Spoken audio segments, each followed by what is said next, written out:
Ciao e benvenuto o benvenuti in questa ulteriore lezione sul sistema dei permessi di primo livello all'interno dell'account Office 365, in cui ci occuperemo di vedere di come si assegnano i ruoli, cioè quali sono i criteri per l'assegnazione dei ruoli di amministrazione prima ancora di andarli ad assegnare. Quindi apriamo questa diapositiva dove, come avevamo visto nella lezione introduttiva, questo argomento lo trattiamo in tre punti, cioè nel suggerimento di Microsoft di assegnare da un minimo di 2 a un massimo di 4 Global Administrator a seconda delle dimensioni dell'azienda, di assegnare ruoli di amministrazione per lo stretto necessario utile alle necessità operative all'interno dell'azienda e di impostare l'autenticazione a più fattori almeno per chi ha il ruolo di amministrazione. Poi sarebbe bene farlo per tutti, ma comunque almeno chi ha i ruoli di amministrazione deve avere l'autenticazione a più fattori per motivi di sicurezza, perché quando entra là dentro poi può fare tutto. Quindi apriamo il primo punto.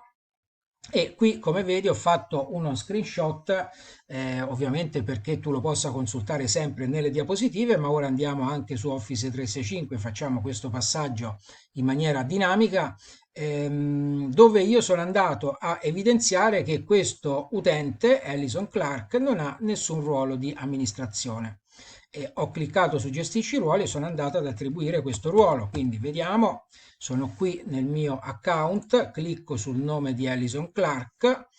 Come si può vedere non ha nessun accesso di amministrazione, a ruoli di amministrazione, gestisci i ruoli e io vado a dare, prima a cliccare che voglio fare in modo che quest'utente abbia accesso all'interfaccia di amministrazione e poi a scegliere quale ruolo di amministrazione assegnare a quest'utente. Quindi amministratore globale, salva le modifiche. A questo punto Alison Clark è amministratore globale e Microsoft suggerisce di non conferire questi poteri a seconda delle dimensioni dell'azienda a più di due o a più di quattro persone. Questo perché? Perché le persone che hanno questi poteri hanno un accesso totale all'organizzazione, hanno un accesso quasi illimitato alle impostazioni, ai dati. Non è un accesso come quello dell'amministratore che ha il potere di fare tutto, ma è quasi illimitato, quindi sono delle persone con poteri notevoli e è bene limitare chi ha questi notevoli poteri all'interno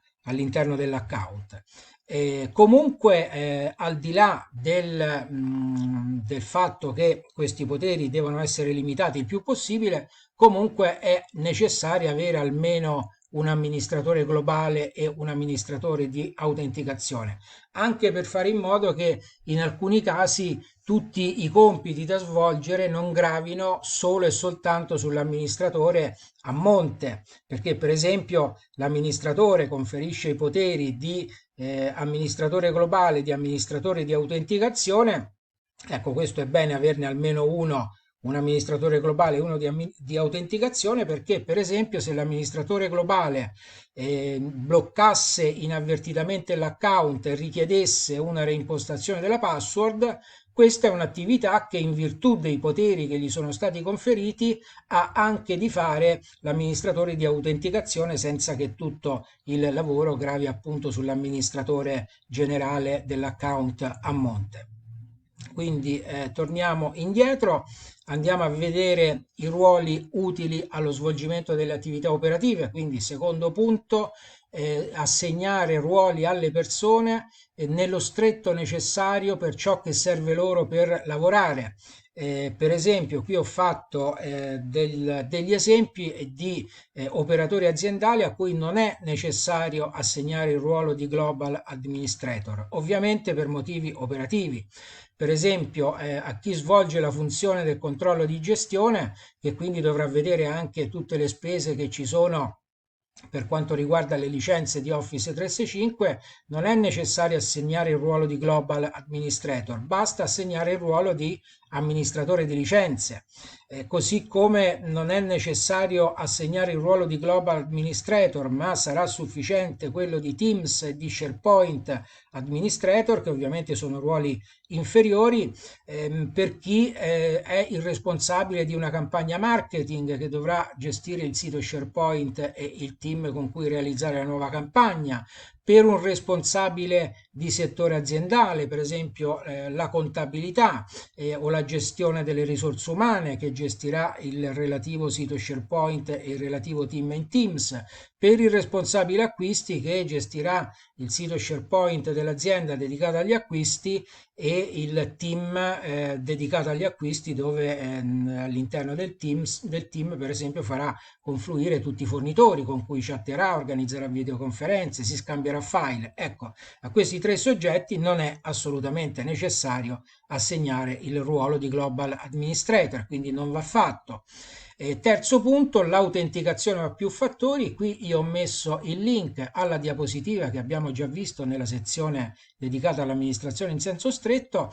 Ecco, l'autenticazione a più fattori è da fare assolutamente, almeno per chi ha ruoli di amministrazione. Come si fa? Lo abbiamo già detto, lo rivediamo rapidamente. Io scarico sul mio smartphone l'app Microsoft Authenticator e quando vado a fare l'autenticazione al mio account Office 365, oltre a richiedermi di inserire lo username, cioè la mail e la password, mi chiederà anche di inserire nell'app Authenticator sul mio smartphone il numero che vedo sul computer e quindi è un passaggio più complicato, una doppia autenticazione perché ovviamente comporta il fatto che siccome io quel numero di telefono dove arriva il messaggio nell'app Authenticator l'ho configurato, ovviamente deve essere il mio telefono, ce lo devo avere in mano io e quindi questo comporta un livello di sicurezza molto molto alto.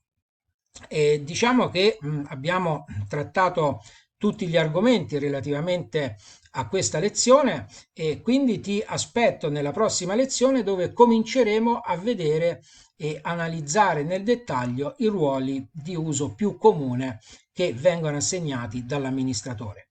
Ti aspetto alla prossima lezione. Ciao!